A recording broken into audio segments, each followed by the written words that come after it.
বাংলাদেশের মহান স্বাধীনতা দিবস উপলক্ষে এবার ভিন্নধর্মী এক আয়োজন করল যুক্তরাষ্ট্রের বাংলাদেশ দূতাবাস।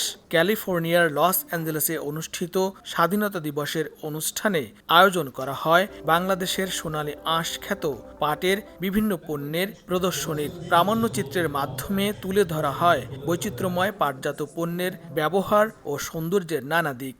এতে মুগ্ধ হন বিদেশিরা। বিভিন্ন দেশের কূটনীতিকরাও এতে উপস্থিত ছিলেন। এ সময় বাংলাদেশের সার্বিক অগ্রগতিতে সহযোগিতার আশ্বাস দিয়ে বক্তব্য রাখেন মার্কিন পররাষ্ট্র দপ্তরের কর্মকর্তা।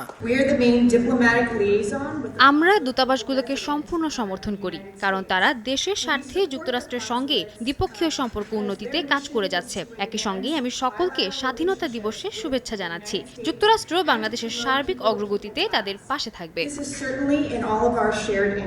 স্বাধীনতা উৎসবে অনুষ্ঠান প্রাঙ্গণ সাজানো হয় বাংলা সংস্কৃতির আবহে এক ভিন্ন সাজে।